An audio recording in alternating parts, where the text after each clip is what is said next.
Bueno, vamos a compartir entonces los versículos.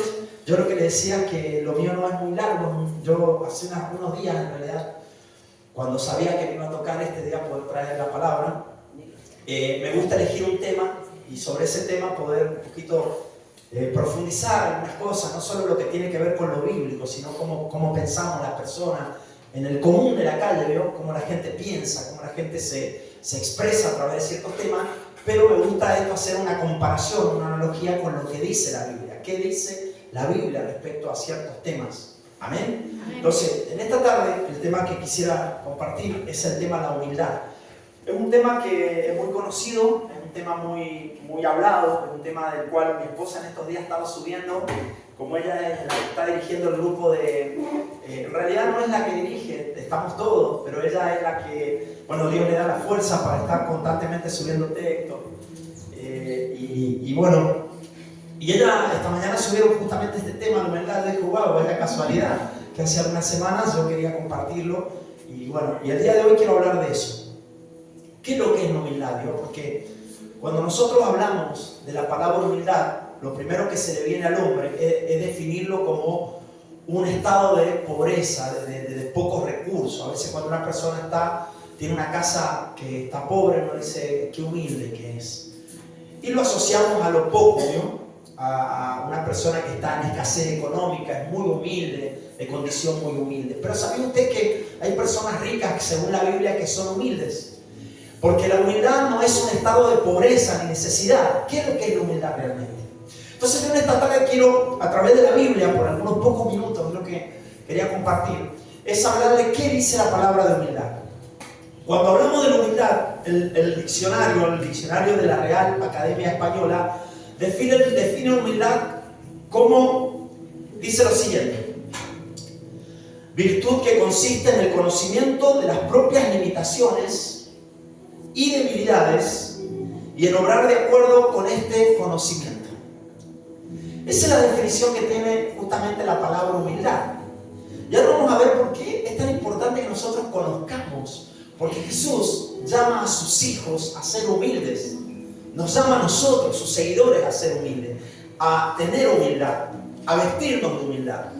Entonces, si la humildad, según el diccionario, dice que es la que consiste en el conocimiento de nuestras propias limitaciones, reconocer nuestras debilidades, eso es humildad. Humildad es reconocer cuán débiles somos, cuán limitados estamos los seres humanos. Básicamente el diccionario lo resume como eso, las limitaciones. Si lo tuviéramos que definir en algunas palabras, diríamos que la humildad tiene que ver con la modestia, la sencillez, una persona sencilla, una persona con moderación, recatada, podríamos decir. Esa es una persona que tiene humildad. Lo contrario a humildad, el antónimo de humildad, sería la soberbia. ¿Qué otras cosas podrían ser? Lo contrario a humildad, ¿qué se le viene a la cabeza? El orgullo, ¿está bien? Soberbia, la vanidad, por ejemplo, la envidia, la arrogancia, la altivez. Amén. La ironía, son cosas que son asociadas a lo que es contrario a la humildad. Entonces, primero, para empezar, tenemos que saber que la humildad no es un estado económico, sino es algo que uno mismo reconoce, tiene el conocimiento y sabe de nuestras propias limitaciones y debilidades. Ahora, según algunos eruditos, algunos conocidos, algunas personas, algunos filósofos muy reconocidos. Yo leí hace un tiempo un libro y lo compartí hace algunas semanas, que estoy todos los sábados compartiendo justamente eso, estudios bíblicos, y hablo del pastor Rick Warren. ¿Cómo definía él la humildad? Cuando leí esto me trajo a memoria varias cosas y me abrió un poquito más el conocimiento. El pastor Rick Warren, que es un pastor que hoy ha pasado a ser un pastor, un miembro más de una iglesia, porque es un pastor que dedicó toda su vida, hizo crecer un ministerio muy grande, pero hoy, a raíz de él estar padeciendo una enfermedad que asintomática, ¿es cierto? ¿Era la palabra? Bueno, él padece una enfermedad en la cual tiene dolores en su cuerpo, pero se manifiestan en dolores y él no puede evitarlos a esos dolores. Entonces, ya un pastor que dejó el mandato de pastor y ha dedicado y ha dado el cargo a otros pastores más jóvenes que dirigen justamente la iglesia. Y este pastor, que es uno de los pastores más prominentes, podríamos decirlo, porque escribe hace algunos años un libro que llegó a las portadas más importantes de los Estados Unidos, leído no solo por gente cristiana, logra llegar a Hollywood, a lugares donde a actores tan importantes de la pantalla, que impactó no solo en el ámbito espiritual, en el ámbito cristiano, sino que impactó y fue mucho más allá. De hecho, que él gana uno de los premios más importantes que entregan en los Estados Unidos, que es en el New York Times de los Estados Unidos, entregaba un premio y él es galardonador de ese premio. Lo hace como galardonador por escribir este libro y hacer varios análisis de distintas cosas. Y él, cuando habla de la humildad, él dice lo siguiente. Él define la humildad del pastor Rick Warren de la siguiente manera. Él dice lo siguiente: humildad no significa pensar menos en ti mismo. Él dice, significa pensar más en Dios y en los demás. Eso es humildad. Humildad es una persona que piensa menos de sí mismo, no menos en mí mismo, sino menos de sí mismo, ¿sí? No es una persona, por ejemplo, que dice, ay, yo no sirvo, no soy para nada, ay, qué humilde este hermano. No. Humildad es ayudar a los demás. Humildad es reconocer cuántos límites tengo yo y poder poner a Dios y decir, Señor, estas son mis limitaciones. No tengo miedo de decir cuán limitado soy en esta parte. Algunos filósofos importantes, me fui y dije, a ver, ¿qué piensa, por ejemplo, Albert Einstein? ¿Qué decía de la humildad? Cuando lo ponen a él, como los filósofos más importantes, uno de ellos, dice Albert Einstein, dice lo siguiente: un verdadero genio admite que no sabe nada. Por ejemplo, Platón, otro escritor importante, otro filósofo importante, cuando él habla de humildad y le toca aportar su parte, dice Platón lo siguiente: la mejor riqueza es contentarse con poco, dice. Cuando le preguntaron acerca de humildad, esa es la mayor riqueza del hombre, contentarse con poco. Muchos de nosotros decimos, Señor, dame más, quiero tener. Pero la verdad, riqueza es dar gracias a Dios todos los días por lo que Dios nos da, hermano. Mire, Simon Weil, un gran filósofo también, muy reconocido, escritor de varios libros, él dice lo siguiente acerca de la humildad. Él dice, la humildad purifica el alma al eliminar este modo de operar en base al beneficio personal. Ser humilde, hermano, es entregarnos. Ser humilde es dar la vida por otro. Ser humilde es lo que hizo Jesús. Jesús es el mejor ejemplo de humildad que nosotros tenemos. Cuando nosotros vamos a la Biblia y, por ejemplo, encontramos varios pasajes, yo lo voy a citar varios pasajes, pero hay uno con el que me quiero quedar en esta tarde y pedirle que en esta tarde desarrollemos todo esto, que es el libro de Primera de Pedro, capítulo 5, versículo 5. Primera de Pedro, capítulo 5, versículo 5. Vamos a ver qué dice la Biblia respecto a la humildad. Dice este versículo, si usted quiere mirar aquí adelante, dice lo siguiente: igualmente, jóvenes, está sujeto a los ancianos y todos sumisos unos a otros. Y esta es la segunda parte que yo le pongo como el foco el día de hoy, cuando habla acerca de la humildad. Dice, revestidos de humildad. Ahí está, vámonos ahí. Revestidos de humildad. Es decir, que Dios dice que nos revistamos de humildad. Es el consejo que da el escritor de esta carta, que es el apóstol Pedro. Él dice, cuando da una palabra hacia los jóvenes, hacia los grandes, él dice, una de las cosas que tienen que hacer, revestidos de humildad. ¿Por qué? Y acá da la respuesta. ¿Por qué es importante que nos vistamos de humildad? Esa es la verdadera humildad. ¿Por qué? Porque, dice la segunda parte del versículo, Dios resiste a los soberbios, que es lo contrario a la humildad. Es lo opuesto a la humildad. ¿Y qué hace? Y da gracia a quienes, a los humildes, dice la palabra de Dios. Entonces, revestidos de humildad. Ahora, vamos a ver Colosenses 3:12. Esto dice que nos revistamos de humildad. Miren lo que dice Colosenses 3:12. Dice lo siguiente: vestidos pues como escogidos de Dios, dice Colosenses, santos y amados, de entrañable misericordia, de benignidad, de humildad, entre otras cosas, de mansedumbre y de paciencia. Entonces, Me quedo con lo que hoy nos compete con el tema de hoy, revestidos de humildad.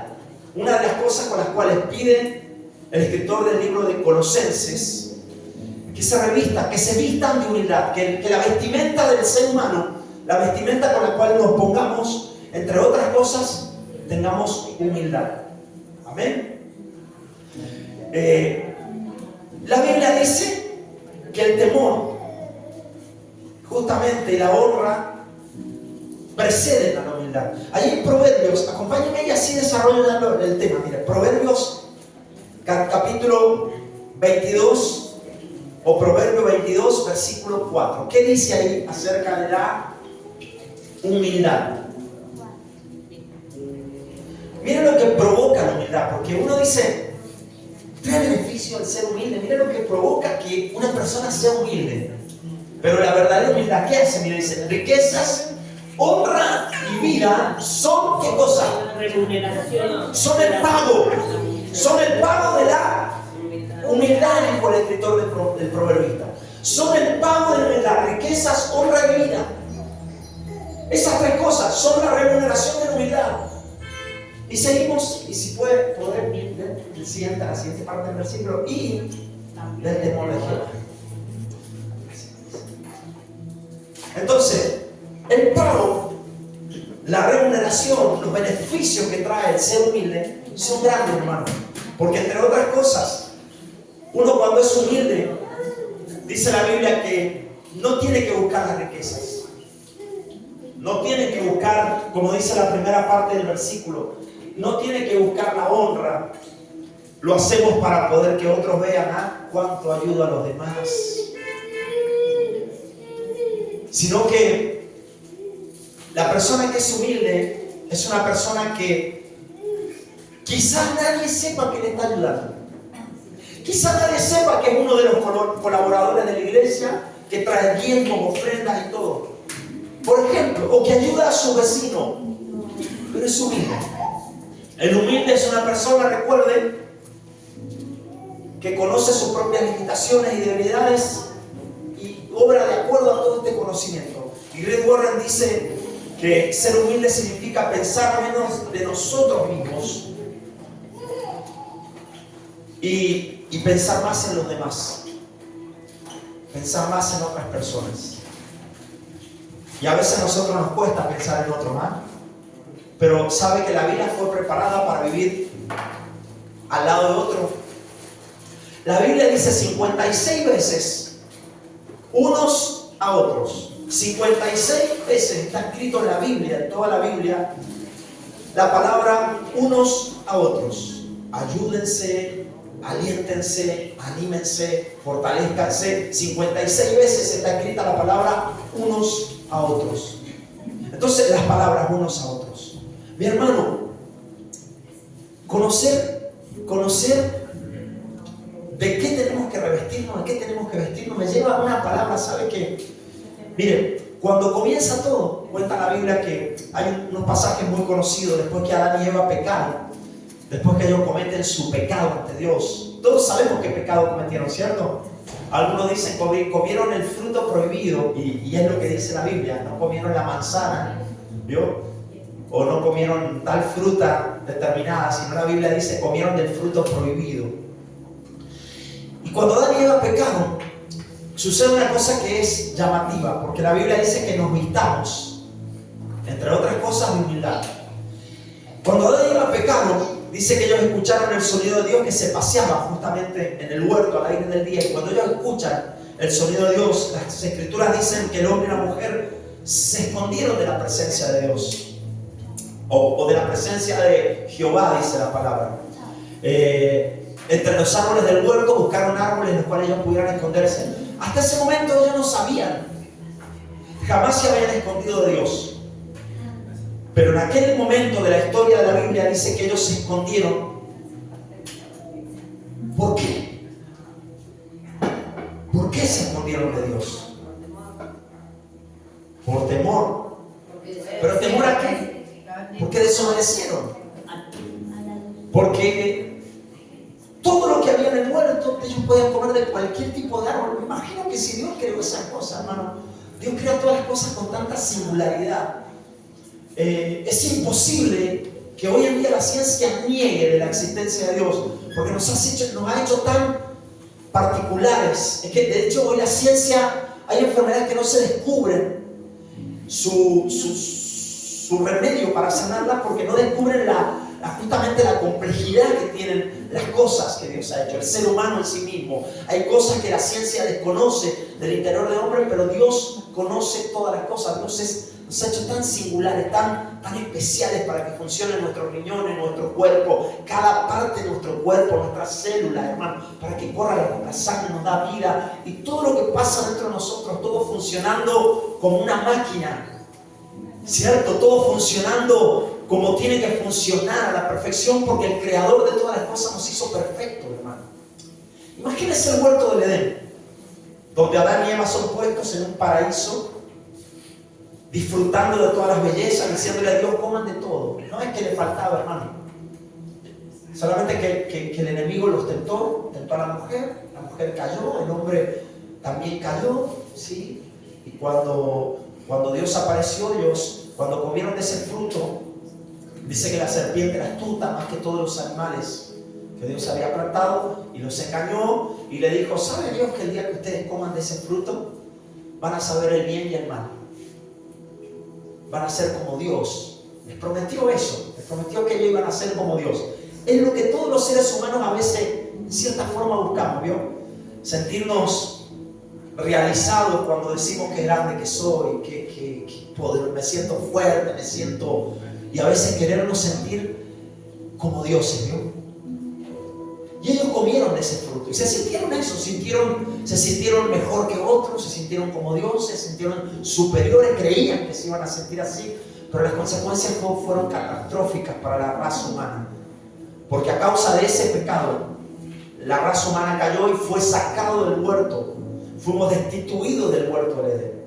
Y por eso dice la Biblia que en cuanto todos pecaron, porque el pecado no tiene que ver con nuestras acciones, con nuestros pecados. El pecado tiene que ver con lo que sucedió en el huerto del Edén y la destitución de ellos. Amén. Pero no es el tema de hoy. El tema de hoy justamente es la humildad. Y cuando estos hombres, Adán y Eva, dice que cuando vieron que Dios venía al huerto y se paseaba, imagino la presencia de Dios, no sé, venía Dios, y ellos cuando ven a Dios que llega a ese lugar, ellos se esconden de la presencia de Dios. Y cuando están allí, dice Génesis 3:8, dice que Dios los continúa buscando a ellos, los buscaba hasta que los encontró allí escondidos, dice la Biblia. Eso es lo que dice Génesis 3:8. Dios los busca a ellos porque ellos se esconden de Dios hasta que Dios los encuentra a ellos. Y mi pregunta es, ¿saben por qué los seres humanos nos escondemos de Dios? Nos escondemos de Dios porque somos orgullosos, nos escondemos de Dios porque no queremos que mi orgullo, mis cosas, la gente se entere de mis cosas. Nadie se tiene que enterar de mi vida, de mis cosas. Nos cuesta ser vulnerables, porque la palabra de Dios nos llama a eso, a entregarnos por completo a Dios. ¿Sabe lo que significa entregarse por completo a Dios? Es ser abiertos a Dios. Dejar de ser duro y ser vulnerable ante la presencia de Dios y decir, Señor, soy esto, no soy lo bueno. Dios no quiere solamente saber que somos buenos hijos, buenos cristianos, que vamos al trabajo, que venimos a cumplir con mi hijo. Dios es tan profundo que Él conoce hasta lo más íntimo de las fibras de nuestro ser, conoce al Señor y sabe de aquellas cosas que nos preocupan y de las cuales no están bien delante de Dios. Y voy a conectar esto que dice el Señor, que nos vistamos de humildad. Adán y Eva hasta ese momento estaban desnudos y ellos no veían su desnudez porque no importaba, no existía que ellos vieran su desnudez, pero hasta ese momento ellos se encuentran desnudos y deciden esconderse porque se ven ahora su desnudez. Y eso es lo que provoca el pecado en nosotros, hermano, que nosotros veamos cosas, que nosotros nos escondamos de la presencia de Dios, no queramos asistir a la iglesia. La iglesia es como una terapia, hermano. La iglesia es algo, no es terapia, pero no sé si la iglesia justamente es un lugar en el cual provoca sanidad en el corazón. Pero cuando uno escucha la palabra de Dios, uno es sanado. Cuando uno escucha la alabanza, la música, a hermanos de fe, justamente Dios lo va sanando a uno. Esta mañana hablé con un joven que llegó tan mal y entró a ese lugar porque había tenido mellizos y uno de los dos murió, uno de los dos bebés. Entonces me dice, ¿querés que te muestre la foto? Porque la esposa la traen al hospital y uno de los bebés lo pierde en el hogar, en la casa. Pierde uno de los bebés. Entonces cuando ellos vienen, es duro lo que voy a decir,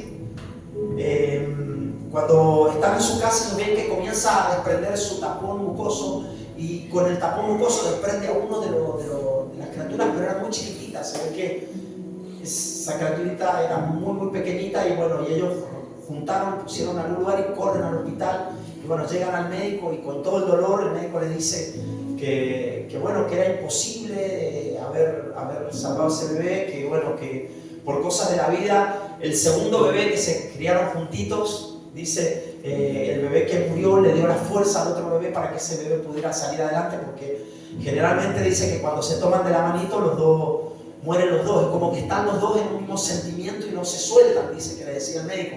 Algo así me explicó el joven esta mañana. Y mientras conversábamos de todo esto, me dice el joven, le digo, yo decía, gloria a Dios, se me escapó. Cuando le escuchaba lo que es grande, que es Dios, le digo, gloria a Dios, porque la complejidad de todo esto. Y me dice, pero ¿sos cristiano? Me dice, sí, le digo, dice, yo también soy cristiano, ¿y sabés qué? Y bueno, comenzamos a hablar de estos temas y justamente me dice este joven, dice, ¿sabés qué? Me voy de este lugar. Yo estaba tan preocupado, dice, cuando llegué acá llegué con una preocupación, no es que estaba yo, pero sé que la presencia de Dios, hermano. Y yo le comenté, le digo, yo perdí un hijo, yo sé lo que es que vos estés viviendo lo que estás viviendo, el dolor, porque me lo contaba con dolor, con sufrimiento. Dice, nos entusiasmamos que eran 2 hijos. Y con todo su dolor, la complejidad, dice, doloroso, dice, para mí. Y me contaba que habían hecho estudios re complejos, inclusive una ecografía en 8 de ahora.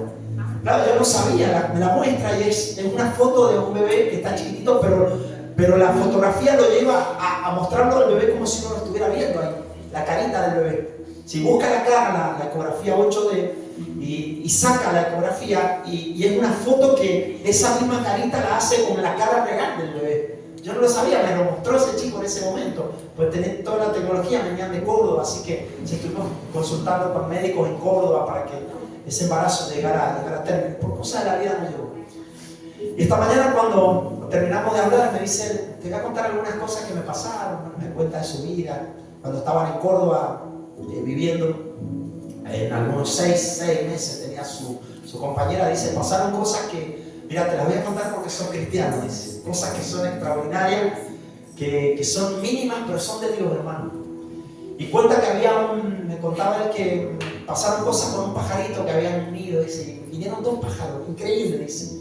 A la hora 12 llegaron 2 pajaritos y entraron a la ventana donde estaba mi esposa ahí. Yo la estaba cuidando, estaba adormecida porque la estaban atendiendo, entraron 2 pájaros. Entonces yo lo miré, mientras oraba yo al Señor, llegaron esos 2 pajaritos y se posaron en la ventana. En la tarde, cuando el médico viene, me dice que ella estaba un poco grave, que había que cuidarla, que era un embarazo de bastante riesgo, había que cuidarla.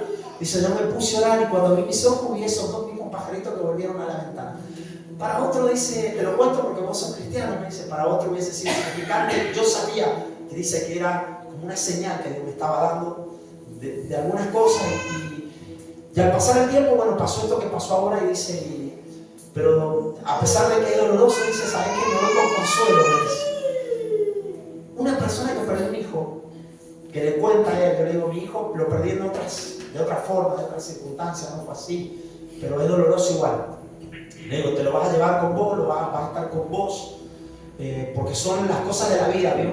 Uno dice, ay, Dios me va a sanar. Sí, hay cosas que se sanan, pero se llevan, hermano. Una pérdida, ya sea una pérdida de un hijo, una pérdida de un familiar. Uno convive con esas cosas, las atraviesa, como dijo un pastor muy reconocido. En la vida vamos a atravesar esas cosas. Y hay cosas que ni nos explicamos nosotros cómo Dios las hace, pero Dios decide en su infinito amor y misericordia llevarlo. Y son cosas de Dios, hermano. Los seres humanos necesitamos entender que ese Dios de amor, de misericordia, es tan grande, tan poderoso, hermano, tan grande, que hermano, hay cosas complejas. Cuando Adán y Eva se pasearon y estaban en el huerto escondidos, pero donde Dios se paseaba en ese huerto, sucedió que ellos se escondieron. Y eso es lo que pasa con los cristianos a veces, con las personas más que los cristianos. Nos escondemos, hermano, nos escondemos de Dios, nos escondemos porque no queremos a veces que la gente se entere de mis problemas, de mis situaciones, de mis pérdidas, mis fracasos, todo. A veces la iglesia la hemos llevado a todo el exitismo, hermano, al punto de que creemos que porque estamos dentro de la iglesia somos las personas más beneficiadas por Dios, somos las personas más que Dios nos oye a nuestras primeras oraciones. Yo le dije a este joven, yo oré por mucho tiempo a Dios, ayunaba días enteros, hermano.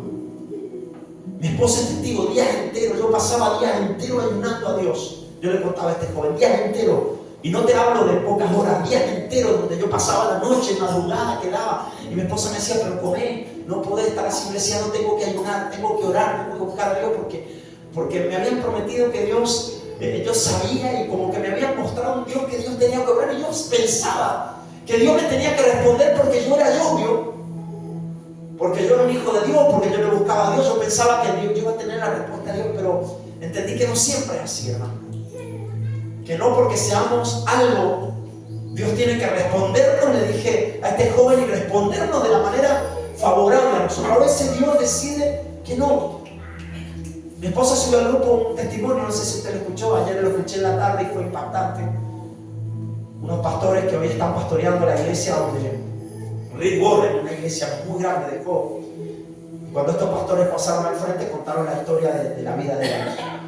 Y dijeron que tenían 3 hijos, pero una de sus hijas padecía de una enfermedad, de un cáncer. Y el pastor oró también. Y él contaba, dice, yo también pensaba, decía él, que porque yo era pastor, Dios me iba a escuchar y Dios iba a oír mi oración. Y transitaron muchos años, donde era difícil, donde veían a su hija que se le caía el pelito rubio. Y ellos decían, ¿cómo está sufriendo? Decía el papá, ¿por qué no me lo das a mí, Señor? Y él oraba y con su esposa buscaron a Dios, pero la decisión de Dios fue que en algún tiempo, dijo Dios, se va a mi presencia. Y se la llevó. Así ora Dios, hermano. Hay cosas que nosotros no entendemos, no porque estemos en la iglesia y nos hayan pintado, hermano, en algún momento el cuadro tan hermoso y digamos, Dios tiene que hacerlo porque Dios tiene que hacerlo, ¿no? Hay cosas que Dios no las va a hacer porque Dios decide en su infinito amor y misericordia no hacerlas. Y a veces Dios obra de manera que nosotros ni entendemos, pero la entrega justamente es eso, el ser humilde. Dios nos llama, dice el versículo que leía recién en Colosenses 3:12, vestirnos, entre otras cosas, de humildad. ¿Qué es lo que es vestirme de humildad?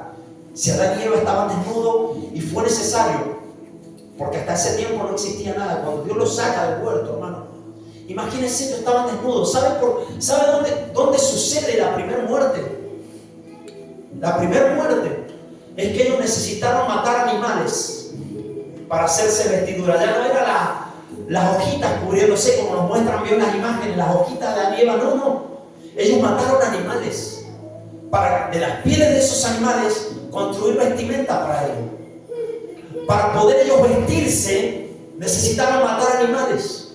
¿Qué implicaba eso? La muerte de algún animalito que era santo, que era puro. Tuvieron que matarlo. Y ellos tuvieron que vestirse justamente con esa vestimenta. El pecado del hombre, hermano, en toda la plenitud. El pecado del hombre abierto. Y en adelante tuvieron que matarse animales constantemente, porque se mataban primero porque la gente lo usaba para vestirse, como Adán y Eva en este caso. Dios los buscó a ellos y dice la Biblia que hasta que los encuentra escondidos, y la respuesta dan a la pregunta donde Dios le dice, ¿dónde estás tú? Quizá fue una respuesta bastante obvia. El versículo 10 dice, oí tu voz en el huerto, tuve miedo, le dijo él. Versículo 10 del capítulo 3 de Génesis dice, Señor, sentí que estaba desnudo y me escondí. Y el hombre necesitó por muchos años vestirse de eso. Ahora, la Biblia nos llama a los seres humanos, entre otras cosas, vestirnos de humildad. Y ese es el tema de hoy.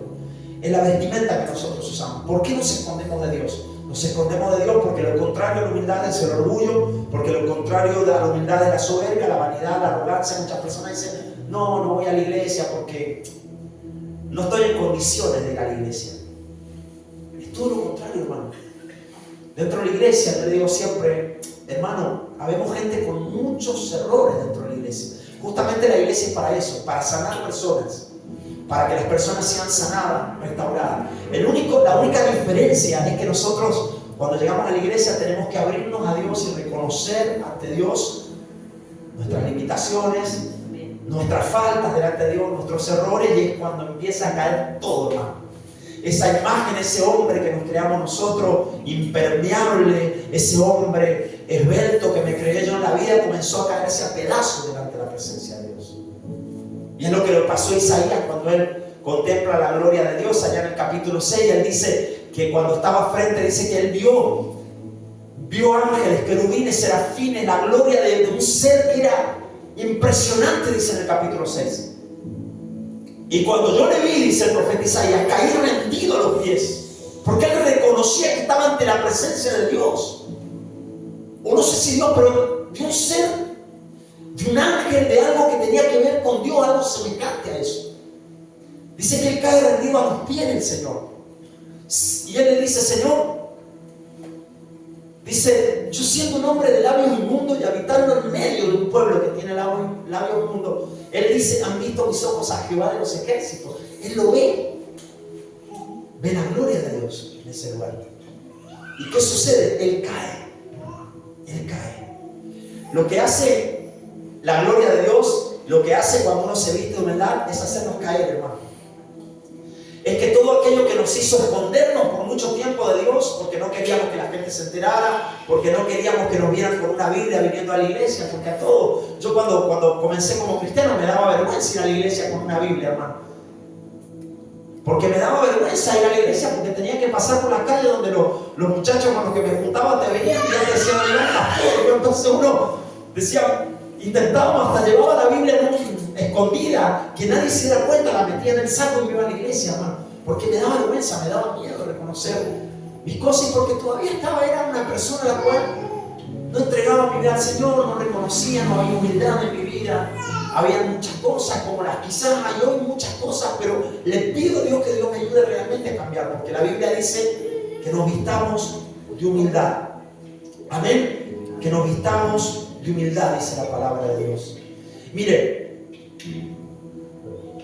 cuando el apóstol Pablo en el libro de los Hechos, capítulo 20, versículo 9, da un consejo, la escritura da un consejo, creo que el apóstol Pablo dice lo siguiente: ¿cómo nosotros servimos a Dios? Deseamos servir a Dios, dice este versículo, sirviendo al Señor con toda humildad. Entonces, la humildad es un reconocimiento de mis debilidades, la humildad es reconocer mis limitaciones, la humildad es pensar menos en mí mismo y pensar más en otras personas.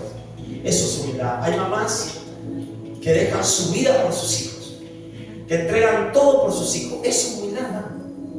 Una mamá que le entregó todo a sus hijos, a su familia, que le dicen sus amigas, pero ¿por qué no te cuidas? ¿Por qué no es? Que la mujer no es que no se tenga que cuidar, pero la mujer quizás se perdió. Hay personas que dicen, pero cuidate, mujer. Y la mujer dice, yo le entregué a mis hijos, le di mi vida, mi sangre, mi servicio. Eso es humildad. Una persona que entrega todo sin pedir nada a cambio. Hay mujeres que perdieron su matrimonio, a pesar de hermanos que eran fieles a sus maridos, o hombres que eran fieles a su esposa, y lo perdieron, hermano. Y entregaron todo. Por ejemplo, escuchaba un testimonio de un jugador de fútbol importante en Brasil. Y la esposa lo dejó. ¿Cuál fue el pecado del hombre? Era demasiado bueno, dijo la mujer. Era tan bueno que lo abandoné por bueno. Porque era cristiano y ella quería otra cosa. Ella quería un hombre diferente, dijo ella. Entonces, lo dejó, pero Dios al tiempo, dice él, que le pidió a Dios, hizo el propósito de 40 días, lo hice 3 veces. Dice. Un jugador muy reconocido de Brasil, de la selección de Brasil. Y él cuenta, me gustó escucharlo porque esa gente, es bueno escuchar a ver cómo piensan y cómo lo vivió a ese momento. Dice que fue doloroso, pero él, gracias al Señor, Dios hoy le permitió volver. Él no pensaba, dice, en mi cabeza no cabía el separarme. En mi cabeza no cabía otra cosa que no estar con esa persona hasta el fin de mis días. Pero cuando te toca vivir esa situación y tenés que quedarte solo, y quizá Dios te pone otra persona al lado, porque así lo pone Dios y lo decide, y esa persona te acompaña, dice él, hoy experimento algo que no experimenté nunca con mi primer matrimonio. Experimenta paz, experimenta una persona que lo ayuda, una persona diferente, pero hermano, son cosas de la vida. Los seres humanos necesitamos vivir la humildad. Y por eso dice que cuando nosotros sirvamos al Señor, nos aconseja el escritor de este libro, sirvan al Señor con toda humildad. Dice, y con muchas, porque para tener humildad, ¿sabes lo que va a llorar mucho? Va a llorar mucho, hermano, porque no vamos a llorar porque nos hagan mal otro, vamos a llorar por lo que somos nosotros, hermano. Si alguna vez lloró por lo que usted, ¿sabe cuántas veces yo doblo mi rodilla y lo primero que doblo mi rodilla digo, Señor, perdóname por lo que yo soy, Señor, porque ni siquiera debería estar aquí de rodillas delante de tu presencia, ni siquiera me siento apto para elevarte en oración, pero Señor, tú eres fiel, tú eres fiel. Y no sé si se le cayó alguna lágrima alguna vez orando a Dios diciendo, Señor, no merecería ni siquiera pedirte nada, pero eres tan bueno conmigo, eres tan misericordioso, y veo esa gracia de Dios que se renueva con mi vida, que me lleva así a pedirle a Dios, orar al Señor. Voy cerrando en esta tarde. El libro de Efesios, capítulo 4, versículo 2, habla de la humildad y dice lo siguiente. Dice la palabra, Efesios, vamos a ir al 4.1, por favor, perdón. Yo pues, preso en el Señor, os ruego que andéis como es digno de la vocación con que fuisteis llamados, dice el apóstol. Con toda, eso es lo primero que él dice. Anden como es digno de un hijo de Dios. Este ya es un consejo, no para la gente de afuera, ¿ve? Sino para los mismos cristianos que estaban dentro de la iglesia. Hermanos, vivan como es digno de la vocación a la que fueron llamados. ¿Ve? Dice, con toda humildad y mansedumbre, dice la palabra, soportándonos con paciencia los unos a los otros en amor. Dice la palabra, hermano, soportándonos con paciencia. Pero hermano, me quedo con esta parte. Sirvan al Señor con toda humildad, decía Hechos 20:19. Y Efesios 4:2 dice, con amor, con humildad. Vivamos con humildad. Soportemos a las personas. Soportar a una persona a veces que es insoportable, hermano, wow, si hace falta tener humildad. Eso es humildad. Es aprender a soportar las cargas, los problemas, las situaciones de otras personas. No a todos le caemos bien en la vida, hermano. No a todos le caemos bien. Hay personas que no le agrado yo. A veces hermanos de la misma iglesia dicen, no me agrada el pastor. Está bien, hermano.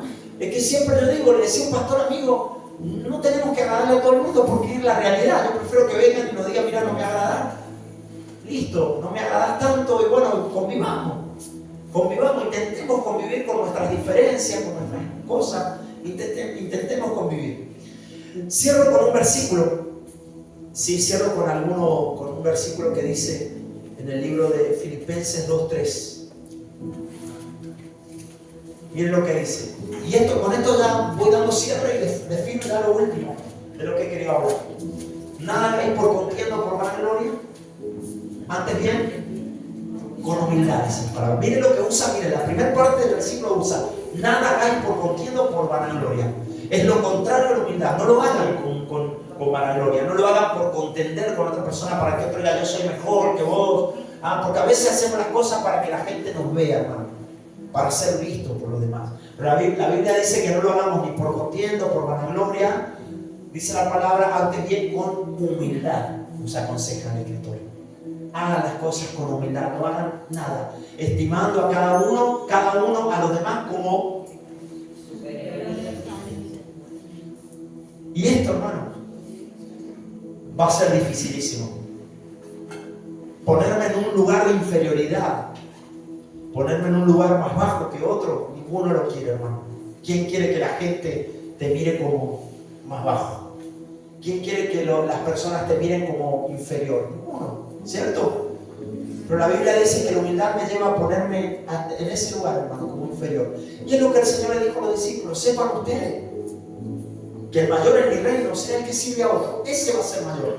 El que se coloque en un lugar de inferioridad ante la sociedad, el que se coloque en un lugar de inferioridad ante la sociedad, ante la gente, ante ustedes mismos, será el mayor entre ustedes. En mi reino, dijo el Señor, el mayor es el que es más humilde, quiso decir el Señor, es el que se pone debajo. Y voy a hacer algo, dijo el Señor, la última noche, antes de partir. Y lo he dicho en muchas oportunidades.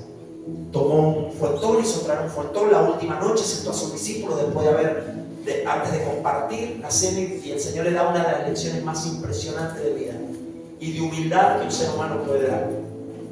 El Hijo de Dios colocándose una toalla, hermano, no había pasado. Y le digo una cosa, en estos tiempos podría ser normal, pero en esos años era totalmente anormal esto que sucede. El Señor no se ponía los pies, no lavaba los pies de la otra persona, era lavado los pies de ese superior. ¿Y sabe lo que hizo Jesús para enseñarles? Él dijo, tomó una toalla, se tiró los pies, lavó los pies de Pedro. Ya sabemos mucho lo que le dijo a Pedro, porque Pedro es un ejemplo de lo que nos pasa a nosotros en la vida. Dice el Señor, no hagas esto conmigo, Señor. Tú eres superior a mí, tú eres más grande. Dijo, no, Pedro, yo tengo que hacer esto, porque yo te tengo que dar una lección de humildad. Tengo que darte una lección de que sepas que en mi reino, el más grande, siempre va a ser el que sirva a los demás. Vio que recién hablábamos de que soportándonos unos a otros. A veces no nos soportamos unos a otros. Ay, de nuevo el hermano con esto, de nuevo tengo que verle la cara de nuevo a la misma hermana. Decimos a veces en la iglesia, hermano, no importa, sopórtelo al hermano. Al que parece insoportable, Dios lo puso al lado para moldearlo, para trabajarnos a nosotros mismos, para moldear lo que Dios quiere en nosotros. A veces no todos nos soportamos mucho, ¿vio? No todos nos agradamos mucho. De nuevo verle la cara al pastor. Pero bueno, hermano, acá estamos cumpliendo una misión, una tarea, y entendiendo que el Señor nos dijo, humillaos pues bajo la poderosa mano del Señor, dijo el Señor, para que Él os exalte cuando fuere el tiempo. El tiempo de exaltación no es en esta tierra, hermano. Todo lo que haga en esta tierra, Dios no te va, quizás te vayas de esta tierra como si fueron muchos de esos grandes hombres de Dios. Dice el libro de Hebreos 11:12, muchos murieron sin haber alcanzado. Apagaron fuego impetuoso, taparon boca de leones, impidieron filos de espada, hicieron proezas tan grandes como Moisés, Abraham, Isaac, Jacob, varios de los hijos de la promesa, varios hombres. En la historia de la Biblia hubieron hombres grandes, Pedro, hermano, como el apóstol Pablo.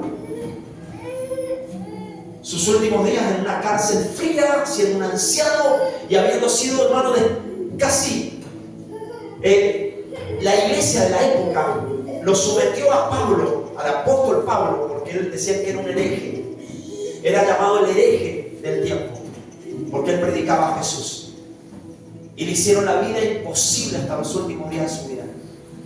Fue llevado a Roma, en Roma es encarcelado en una cárcel fría de Roma, pasa sus últimos días siendo un anciano, escribiendo las cartas más maravillosas que usted se encuentra en la Biblia.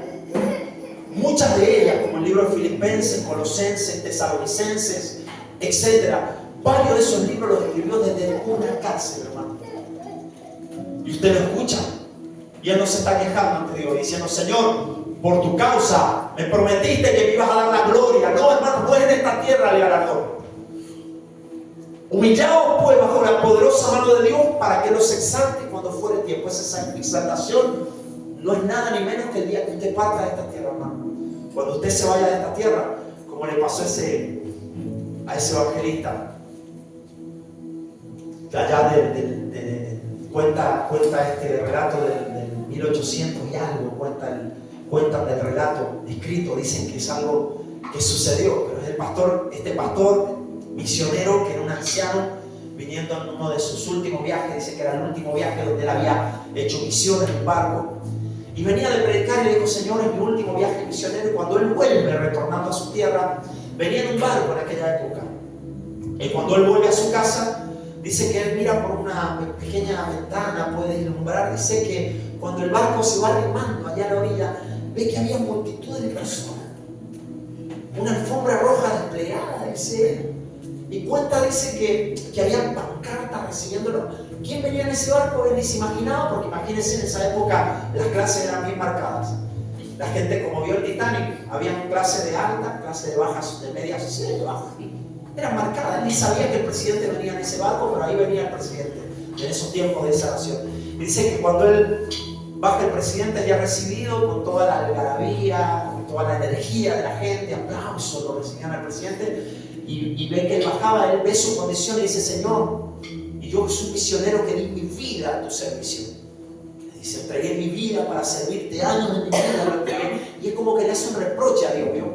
Porque le habían impedido bajar, se cree, de ese lugar, y le hace un reproche a Dios hasta que no fuera recibido el presidente, y después que él fuera recibido y todo, iba a bajar las demás personas. Y él siente reprocharle a Dios y decirle, Señor, ¿por qué? Soy tu hijo, te serví años de mi vida. He venido en este último viaje misionero y él ve como al presidente lo reciben con la alfombra roja, la gente como lo aplaudía, y él dice, yo, mi trabajo. Y dice que él siente la voz de Dios que le dice, hijo, no has llegado al cielo. No has llegado al cielo. El día que nosotros llegamos a vernos, será el día que usted reciba todo lo que tenga que recibir. Todo lo que hizo en esta tierra quizá no tenga recompensa aparente en esta tierra, pero Él te exaltará cuando fuera el tiempo, hermano. Quizá el tiempo no será acá. Como muchos de estos hombres de Dios, como Pablo, cuando fue a morir en la cárcel de Roma, le dijeron, Pablo, te llaman porque llegó el día de tu muerte. La sentencia estaba para él. Era el día que lo iban a matar, sentenciado a morir ese día. Y le preguntan a Pablo, y Pablo dice, las últimas palabras que él expresa, dice, he peleado una buena batalla. Nada más que eso. He peleado una buena batalla. Acabé mi carrera, dijo él. Cuando le preguntaron, y guardé la fe. Sé, dijo Pablo, que me está guardada la corona de justicia, la cual me va a dar el juez justo, dijo él.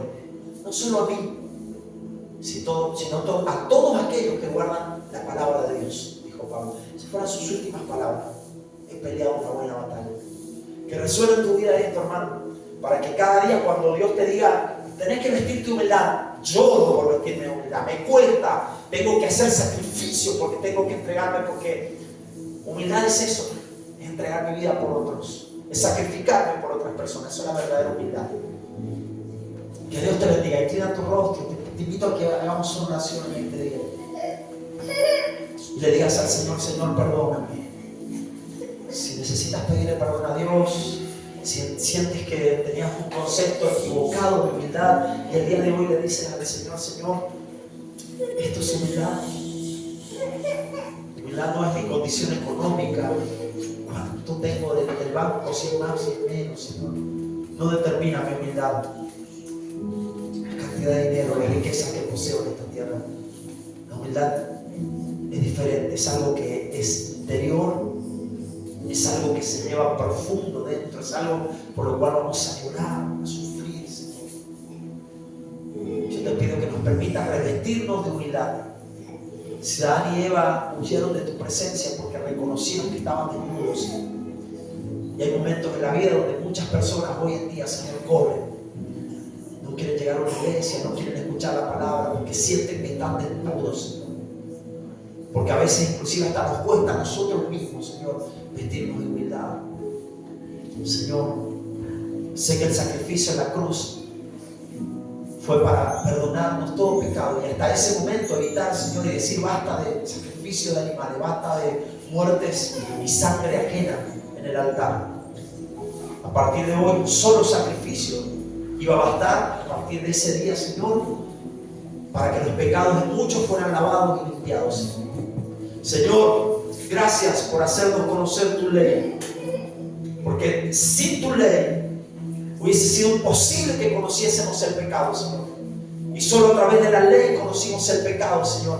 Pero donde abundó el pecado, dice tu palabra que sobreabundó, dice el libro de Romanos, la gracia, Señor. Y hoy esa gracia está sobreabundando en nosotros para que podamos vestirnos de la manera correcta, Señor. Colocarnos la vestimenta adecuada, Señor, para estar delante del Rey. Vestirnos, Señor, con las ropas que corresponden. Este día la palabra ha sido la humildad. Ayúdanos, Señor, a ser humildes en esta vida. Perdóname, Señor, porque en estos días la humildad volvió a mi puerta y rechacé, Señor, el poder hacer un acto de humildad. Perdóname, Señor, por mis errores, por mis faltas, Señor. Perdóname, Señor. Perdóname, Señor.